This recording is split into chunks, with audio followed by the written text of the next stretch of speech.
वाह! बाइबल की इस महाकाव्य कहानी में कई उतार चढ़ाव आए हैं, फिर भी परमेश्वर पूरी मानवता के लिए अपनी योजना को पूरा करते रहते हैं। वह इसे अपने समय और अपने तरीके से पूरा करते हैं। जैसे जैसे हम यूसुफ के जीवन के बारे में और अधिक सीखते हैं, हम इस अद्भुत कहानी के एक महत्वपूर्ण मोड़ पर पहुंचते हैं।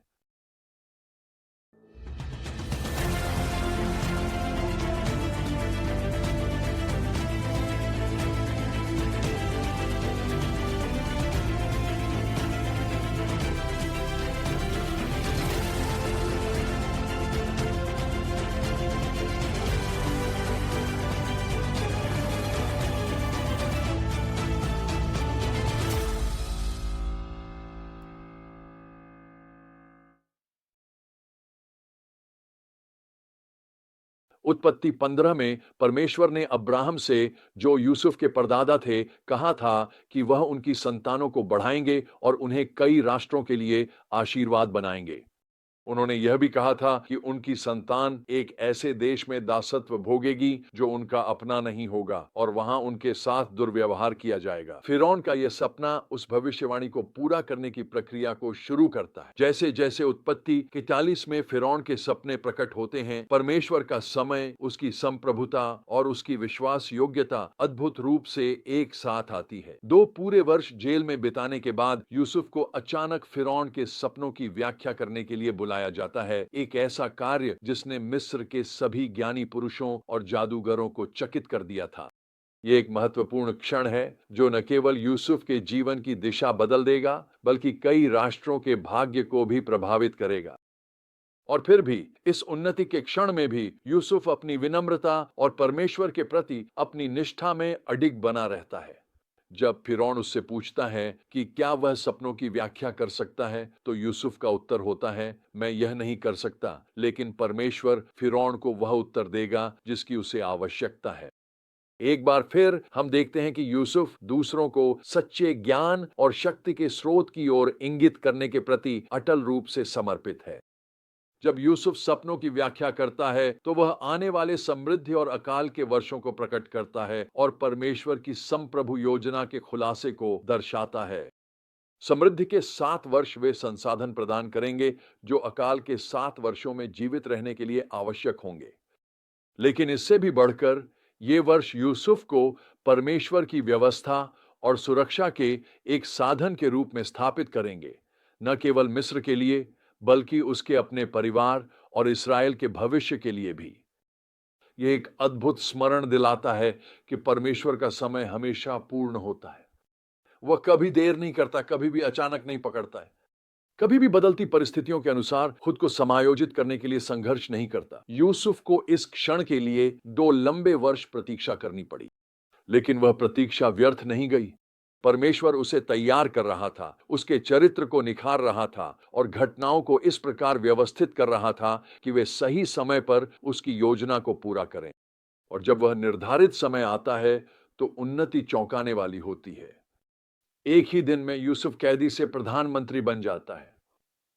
कालकोठरी से महल तक फिरौन ने यूसुफ में परमेश्वर की आत्मा को पहचाना और उसे पूरे मिस्र देश पर अधिकार सौंप दिया। यह एक अद्भुत चित्र है कि कैसे परमेश्वर विनम्र को ऊंचा उठा सकता है और हमारी सबसे पीड़ादायक कहानियों के अध्यायों का उपयोग अपनी महिमा और अपने लोगों की भलाई के लिए कर सकता है। परमेश्वर के पूर्ण समय की प्रतीक्षा करने का यह विषय पूरे शास्त्र और कलीसिया के इतिहास में प्रतिध्वनित होता है।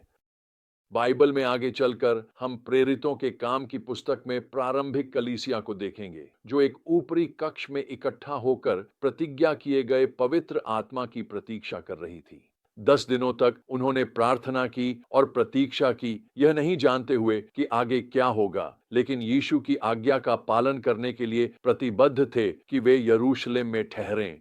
और फिर पिन्तेकुस्त के दिन उत्तर एक प्रचंड वायु और अग्नि की जिह्वाओं के रूप में आया। पवित्र आत्मा चेलों पर उतरा, उन्हें सुसमाचार को साहसपूर्वक प्रचार करने की सामर्थ्य दी और कलीसिया का जन्म हुआ, जो यीशु के संदेश को पृथ्वी के छोर तक ले जाएगी। और उस दिन प्रवक्ता कौन था? कोई और नहीं, बल्कि पतरस, वही चेला जिसने यीशु का 3 बार इनकार किया था। अब वह हजारों के सामने खड़े होकर पुनरुत्थान की घोषणा कर रहा था। चेले प्रतीक्षा कर रहे थे। परमेश्वर के समय की प्रतीक्षा निष्क्रिय नहीं थी, बल्कि यह विश्वास और आज्ञाकारिता की एक सक्रिय स्थिति थी। जैसा कि हम यूसुफ और प्रारंभिक कलीसिया के साथ देखते हैं, प्रतीक्षा अक्सर वह कसौटी होती है जिसमें परमेश्वर हमारे चरित्र को गढ़ता है और हमें आने वाले कार्य के लिए तैयार करता है। इसी प्रतीक्षा के दौरान हम सीखते हैं कि हम उस पर निर्भर रहें, उसकी संप्रभुता पर विश्वास करें और उसकी शक्ति में सहारा लें। तो आज आप खुद को कहां पाते हैं? क्या आप प्रतीक्षा के एक दौर में हैं, यह सोचते हुए कि परमेश्वर आपके पक्ष में कब और कैसे कार्य करेगा? याद रखें, यूसुफ की तरह नम्रता में चलते रहें और जो कुछ परमेश्वर ने आपके हाथों में दिया है, उसमें विश्वास योग्य बने रहें।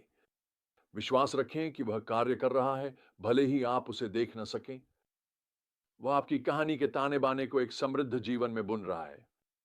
और जब नियत समय आएगा, जब परमेश्वर की संप्रभु योजना आपके विश्वास योग्य आज्ञा पालन से मिलेगी, तो उस नए अध्याय में प्रवेश करने के लिए तैयार रहें जो उसने आपके लिए तैयार किया है।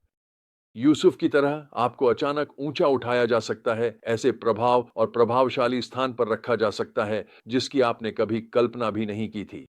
लेकिन याद रखें, यह आपकी महिमा के बारे में नहीं है, उसकी। लोगों को सच्चे ज्ञान और शक्ति के स्रोत की ओर इंगित करते रहें। अपनी नजरें उस पर टिकाए रखें जो आपकी कहानी से कहीं बड़ी कहानी लिख रहा है। जब आप अपने जीवन के उतार चढ़ाव से गुजरें, तो दृढ़ बने रहें। हाँ, इस सत्य को मजबूती से थामे रहें कि हमारा परमेश्वर सदा कार्य कर रहा है, सदा समय पर है और अपनी योजनाओं को पूरा करने में विश्वास योग्य है। हम उसे आशान्वित हृदय से प्रतीक्षा करें। विश्वास रखें कि जिसने हमें बुलाया है, वह उस अच्छे कार्य को पूरा करने में विश्वास योग्य है जिसे उसने प्रारंभ किया है। और यूसुफ की तरह उसकी संप्रभु कृपा और अटूट प्रेम की गवाही बने। दूसरों को उस महान उद्धार की कहानी में शामिल करें जिसे वह समस्त अनंत काल के लिए लिख रहा है।